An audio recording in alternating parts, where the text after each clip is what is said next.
Hey guys, I'm so excited to introduce this new project to you today. We are going to be working with clay. We will use air dry clay to make our very own snowman ornament. This is where we're going, but before we begin painting or adding designs, we need to make the base for our project. We'll begin by using air dry clay. We'll also need something to form a circle, so I can use a lid, a cup, or even a circle cookie cutter. You will find these supplies at your desk ready to use. You will also need a rolling pin because this helps make clay flat. And we will use other tools like a straw to make a hole and a stick with a sharp point to draw some designs onto our clay and to write our name.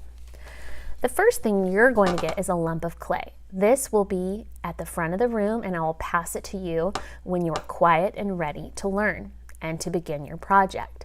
I'm going to first take the clay and condense it, smush it together in my hand. Now I don't want to play with this too much because if I play with it too much, sometimes it can start to crack and look like this. And then it won't be easy to use or mold because I've worked with it too much with my hands. So I just want it just enough squished together. Then I'm going to take my hands and roll it into a ball. One way to do that is by pushing firmly on the ball and do a quick,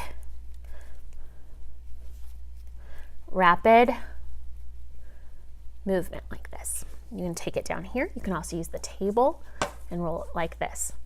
Once you get somewhat of a sphere shape, you can begin rolling it. Now it doesn't need to be perfect, but you do want it to look somewhat like this. If it doesn't, it looks kind of like this, that's okay too. We just want it to be somewhat like a circle, a sphere shape. Take your rolling pin, you can use the large or the small. You're gonna apply pressure.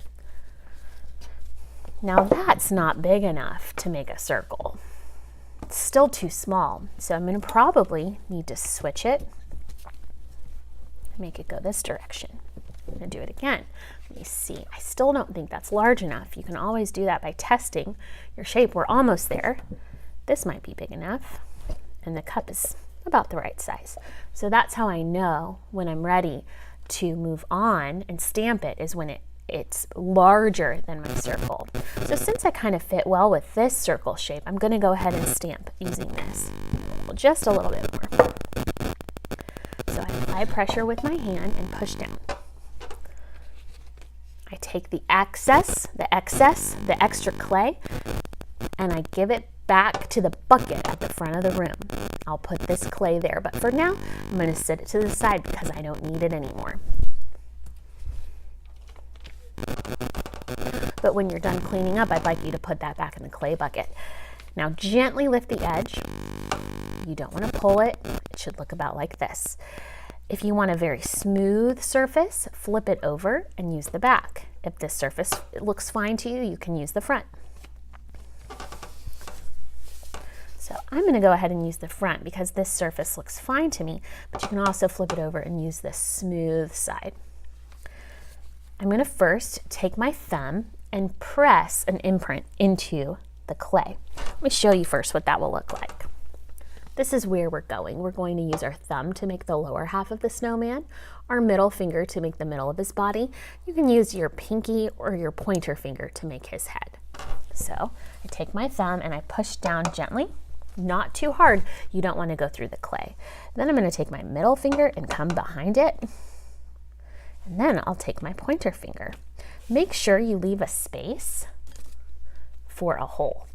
You are going to use a straw, like a cookie cutter, and take the straw and lift up. And the clay should be here in the straw. It's just like a cookie cutter. And then you'll have this shape at the top. So make sure you leave enough space for that. In fact, sometimes it's easier to go ahead and poke this hole first before you apply pressure and create the shape of your snowman. Now we're going to add some details. So right now you should have this and the imprints of your snowman's body. We're going to draw a line to create an image to look like there's a background behind the snowman. So when you come, we're actually going to paint the snow on using white paint, but we're going to make it look like the snow is right behind our snowman by adding a line that helps give us a perspective that the snowman is sitting in snow. So we're just going to lightly tap a line in there. It should look like this. Now we're almost done. Flip it over, and on the back, I want you to write your name. Don't press too hard. I'm pressing lightly. I don't want to go through the clay. If I write too hard, I run the risk of poking through to the other side, and you don't want to do that. You also need to put your teacher's initial.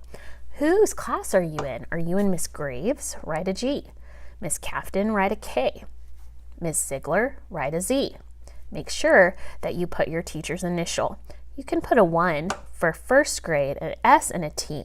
That also stands for first grade.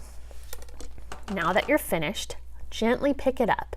Don't pull on it, don't stretch it, don't dangle it. You want to let it rest in your hand, and you are going to walk it to the clay drawing rack. That rack will be at the back of the classroom. Do not put it on the paint drying rack. We're putting it on a wooden drying rack used for clay. This is so our clay can get hardened. We want this to be hard because we're going to paint on top of it. Right now it's too wet, so we'll have to wait a couple of days for this clay to harden. Once it's hardened, it will be ready to paint. Can't wait for next week when we add our design like this to our clay surface. Thank you.